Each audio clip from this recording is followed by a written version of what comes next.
Saludos, mi nombre es Rosibel, les voy a impartir una microclase de física de noveno año. Vamos a partir de un planeamiento didáctico que realicé, les voy a explicar en qué consisten las actividades que vamos a realizar y el tema a tratar.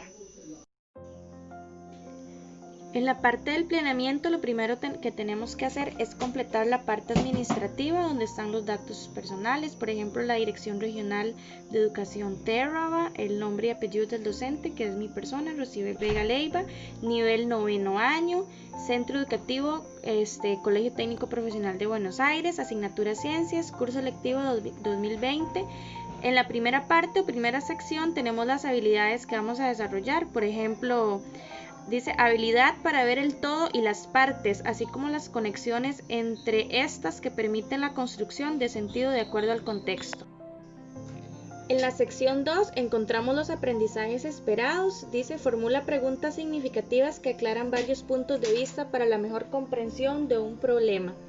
El indicador que yo escogí indica las características del movimiento, los sistemas de referencia y trayectoria de un cuerpo en movimiento y sus aplicaciones en la vida diaria. En esta misma sección también encontramos la parte de focalización, exploración, contrastación y aplicación.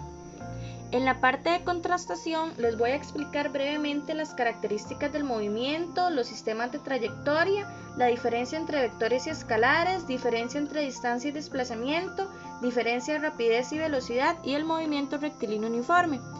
En la parte de la aplicación vamos a hacer un corto experimento con un carrito, una cinta métrica para evidenciar los movimientos de los objetos en la vida cotidiana.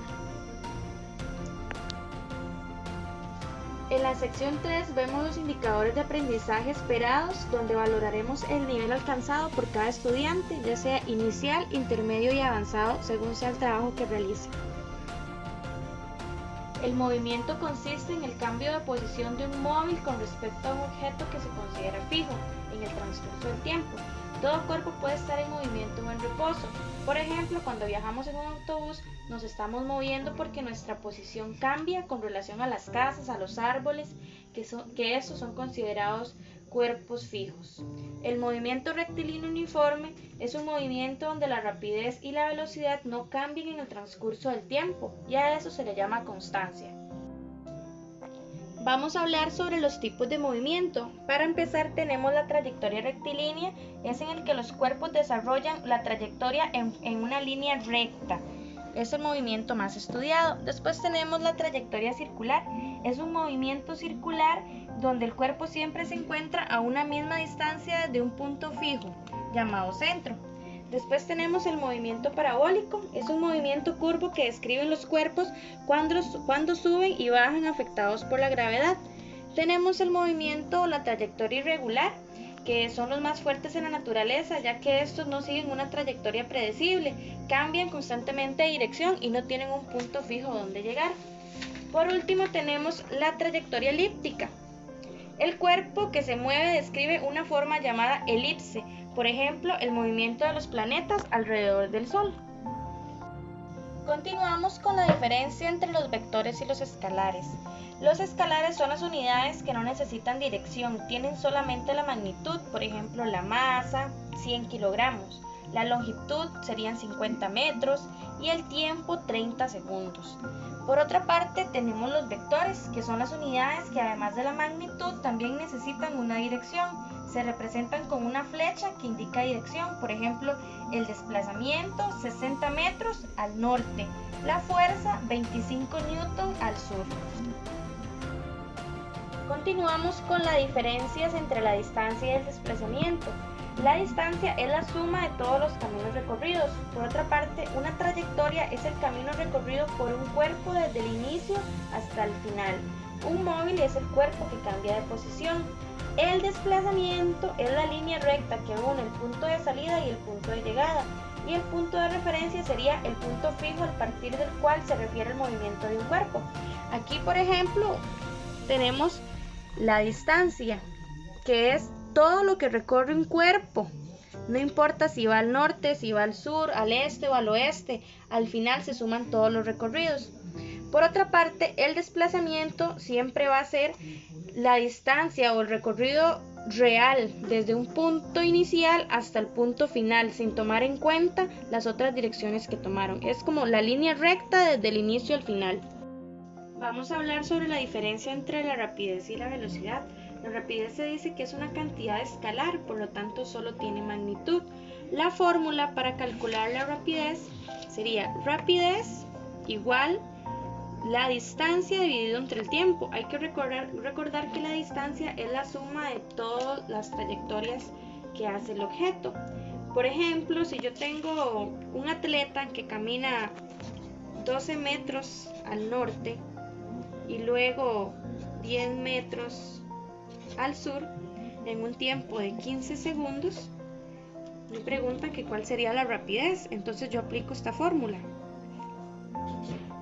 Rapidez igual, la distancia sería la suma de todo, entonces aquí serían 22 metros dividido entre el tiempo, que serían 15 segundos. Esto lo meto en la calculadora, lo divido y serían 1.4 metros sobre segundos. Por su parte, la velocidad es una cantidad vectorial, por lo tanto tiene magnitud y dirección. La fórmula para calcular la velocidad sería velocidad, se representa con una flecha arriba porque tiene dirección, velocidad igual desplazamiento sobre el tiempo. Por ejemplo, si yo tengo un atleta que caminó 12 metros al norte y después 10 metros al sur en un tiempo de 15 segundos, me preguntan que cuál sería la velocidad. Recuerden que en este caso el desplazamiento es la trayectoria total desde un punto inicial a un punto final. Entonces aquí sería, si él fue al norte 12 metros y después al sur, en realidad él solo ha recorrido 2 metros. Y el tiempo serían 15 segundos. Eso lo meto en la calculadora y me daría 0,1 metros por segundo. Para este experimento necesitamos una superficie plana, por ejemplo, esta pizarra que yo la tenía aquí en mi casa. Puede ser un carrito de juguete y una cinta métrica. La idea de este pequeño experimento es poder evidenciar el movimiento que tienen los autos en la vida cotidiana. Al momento en que yo le voy a dar movimiento a este carrito, se va a activar un cronómetro para saber el tiempo que duró él desde el punto inicial hasta el punto final. El punto final va a ser el momento en que el carrito se detenga. Ok, entonces a ese punto medimos con la cinta métrica cuántos centímetros avanzó el carrito en el tiempo marcado en el cronómetro. Con estos datos ya podemos calcular la velocidad y la rapidez con las fórmulas antes mencionadas.